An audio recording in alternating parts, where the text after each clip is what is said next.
Hey there, global citizens. Welcome back to the Global Talks, your podcast dedicated to uncovering the joys and challenges of global citizens. My name is Gisani, and I am with Global Citizen Solutions, a boutique investment migration firm helping expats to find their ideal citizenship by investment program outside their birth country. Buckle up and join me as today we are over the moon to have with us guest host Christian Nesheim, the founding editor of Investment Migration Insider. Today we're taking an in-depth look at the future of citizenship by investment, and we are trying to map out how the next generation will be investing in investment migration. Christian, pleasure to have you here in our studios. Very happy to be here. Thank you for inviting me. As a PR, it's super important to have a publication like the Investment Migration Insider that is a trade publication. It's not only with the perspective of getting coverage for a client, but also to have a platform where the industry could voice their thoughts. So, correct me if I'm wrong, but I think the Investments Migration Insider is probably one of the most relevant trade publications in the investment migration industry. So I think I need to speak closer to the microphone. So tell me now, why and how did you start the Investment Migration Insider? Well, it was kind of a response to what you've indicated, that there aren't really a lot of, most companies in the industry will have their own blogs, they will have their own news sections, but at the end of the day, it's there to drum up interest for the products that they are selling. And there's nothing wrong with that, of course. It's just that that means that there wasn't any platform or news platform or an opinion platform that looked at things without an eye to selling some program. And so it's very useful, I think, for the people who work in this business to have a place where they can go and look at information in a more objective light. We're happy to share good and bad news as long as it's relevant and important. And so, yeah, that's part of the idea behind starting IMI. When did you start it? I was living in China, at the time. I was actually working for a different investment migration company. I was doing B2B sales. Yeah. And I was okay at it, I guess. I wasn't very great, but I always really enjoyed writing. I bet you wrote amazing sales pitches. No, I would write these missives back to my boss back in the UK, kind of telling them about what was going on in the China office, and he always liked reading them.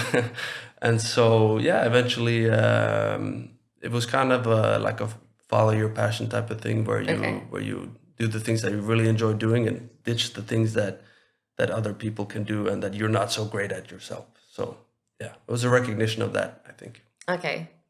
And then when was that? You didn't say... This was in, we officially started, we launched in May 2017.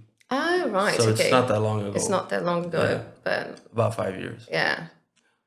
Okay. And then why?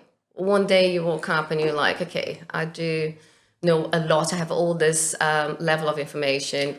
Let me put it together into a platform. Well, there was nobody else doing it, right? And it was a very quickly growing industry. It's an industry that I recognized as having a lot of capital, moving a lot of capital.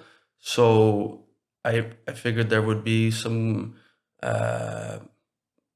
purchasing power, let's say, in this industry. And so, a lot of other industries have this type of publication. I'm sure, there's a Plumbers Weekly and I don't know, Carpenter's Digest or, and so... Hospitality Today. Right, exactly. So there should be something also for investment migration, especially because the industry was growing quickly.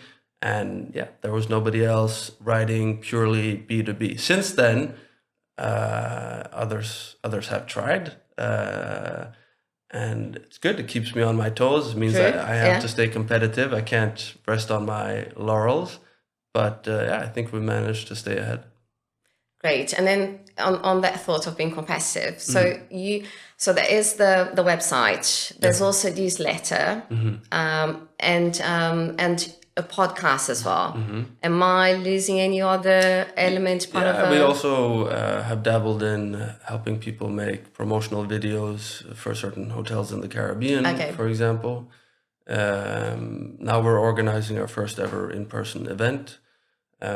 We provide research services. We provide writing services. So if you're an investment migration company that needs specialized content on your website, then you can call Investment Migration Insider, and we have a small team of freelancers that we've handpicked that can help you write RCBI-related content for publishing on your own website. So this is, writers who don't write in IMI, but who write for our external clients. But we're really a small team. We're only 3 people full time, and then we have a bunch of freelancers that are kind of part time. But and do you manage this team from all over the world? Are they all based at one place, or how do you? No. So my wife and I, Alexandra, to be honest, she does more managing than I do. You're the creative one. Yeah, I think so. I'm the guy who I do the writing and I do the podcasting and those types of things, and she's the one who kind of keeps us out of prison and bankruptcy court. So I think she does the administrative stuff. She manages, makes sure all our taxes are paid and our bills are paid on time, and that I show up to meetings on time, etc. And she manages, some of our teams. And so we're based here in Lisbon now. That's a recent change. And then Ahmad Abbas, who's head of our content production team for our external clients. He's based in Jordan. And then we have a couple of freelancers in Jordan. We have scattered across Europe and some in East Asia, some freelancers. But that's it, kind of. Okay. I think we're going to talk about that later when we go into digital nomadism, because it would be really good to understand how companies are operating and how the pandemic powers this kind of model. Right. But before that, I'm very curious. I want to ask, and you, if feel free if you don't want to say, do you have a second passport? Did you apply for citizenship by investments before? No. I'm very fortunate to have been born within one of the EU. Well, not exactly EU. I'm from Norway. Okay. So it's not an EU country, but we have access to. I mean, I can settle anywhere I want inside the European area. So I haven't had a pressing need for it. I haven't, been able to justify spending a 6-figure amount on a second passport. But having said that, I do look forward to obtaining my citizenship here in Portugal in 5 years, hopefully. Yeah. I'm also supposedly eligible for one in Spain, although I don't live there anymore. So I don't. You lived there for how long? 3-4 years, something like that. Yeah. I was eligible because I married my wife, who's a Spanish citizen. She's Venezuelan Spanish, and so I'm eligible for Spanish citizenship on an expedited timeline. But yeah, I also have plans of collecting some permanent residence permits elsewhere. There are some really attractive ones that basically cost nothing. And I consider permanent residency sort of a option for citizenship. It's not the same as citizenship, but if the day comes when you want to exercise that option, you can. Yeah. So. And which one you think is the most attractive now? I think that Because it depends for each lifestyle, isn't it? Of course, Yeah. but I think for me, I mean, I already have access to all of Europe, right, through my Norwegian citizenship. And I think that going forward, it will be important to have, not just for me, but for many people, for geopolitical reasons, I think it'll become important to have something in the Western hemisphere. I think that Asia, Africa, and parts of Europe will become a great deal more unstable than they have been since the end of the Cold War. We can get into, if we have the time, we can certainly get into why I think that's the case. But I think for sure I would get something in maybe Latin America, maybe Central America, somewhere under the American umbrella of security. Yeah. That's a really good thought, because it brings me to my next question, which was we are undergoing a lot of geopolitical, not a lot, but a fair amount of geopolitical conflicts. And economy-wise, most powerful economies in the world are still recovering from COVID. So do you think all that is happening right now is posing a threat to the idea of globalization? What are your views on that?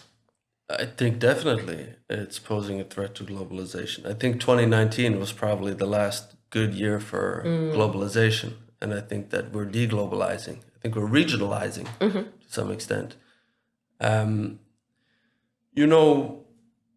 Globalization is kind of a post-Cold War phenomenon. So it all started because during the Cold War, the Americans needed all the countries around the world to take its side against the Soviet Union. And the way it convinced countries to do that was it said, we'll give you access to our consumer market, which at the time was like 50% of the world's consumer market. We'll also, with our Navy, which was bar none and still is the most powerful Navy in the world, through our Navy, we'll make sure that whatever exports you want to ship to us, or to anyone else for that matter, we'll protect it with our Navy, right? And so since the end of World War II and throughout the Cold War, the Americans have kind of subsidized global shipping, global trade. They've made sure that old enmities are laid to rest, at least temporarily. So they make sure that the Japanese don't fight with the Koreans. They've made sure that the Vietnamese don't fight with the Laotians or whatever, right? Yeah. So the Americans have just said, be friends, and you can all trade with us, and you don't have to fight each other, right? We'll protect your freight. Now, since the Cold War, a few things have happened. So the Soviet Union is gone. Of course, Russia's still there, and it's a different type of threat, but the Soviet Union is gone, and that was kind of the pretext for a lot of this. And moreover, the United States is fully energy independent now. It wasn't until recently, but now, thanks to the shale oil revolution, the Americans are totally energy independent. Yeah. They're geopolitically secure because to their north, they have friendly Canada. To their south, they have Mexico, which is its biggest trading partner. East and west, they have Pacific and Atlantic Oceans. So the Americans are safe. The Americans can feed and fuel themselves. Yeah. They don't anymore need to care so much about what happens in the rest of the world, right? And that means that now they are no longer willing to sponsor so much this, the peace elsewhere in the world and the trade elsewhere in the world. So that's why we're seeing that they're pulling back their troops from a lot of places. We're seeing them now, leaving a lot of countries to... The NATO budget, for example, Trump famously pointed out that, hey, we're paying for this. You guys are not paying what you're supposed to be paying. And everybody laughed. But now we're seeing, Germany just earlier this month, they committed to doubling their defense spend, or they have 100 billion extra to spend now on their military. And so Germany is rearming. So yeah, okay. I think we're kind of returning more to the historical norm. Yeah. In which there were conflicts in Europe, there were conflicts in East Asia, and the Americans are not that concerned about it anymore. Definitely and so not, that'll create a lot of instability. But in its own backyard, thanks to what's called the Monroe Doctrine, the Americans do care what happens in Latin Yeah. America. So I would get something there. Okay. That sounds like a good plan. I do, and also recall Biden in Europe trying to sell his gas here. Right. So yeah, it's a very good analysis, Christian, and I think that brings us to the now the future of citizenship by investments, because we see that, for instance, globalization and the rise of the golden visa, and because it gave people the flexibility to not be based at a country, but then we're shifting now to regionalisms, to people being more able to move to a different country or work remotely. What do you think? What do you think is going to happen now with those visas? Well,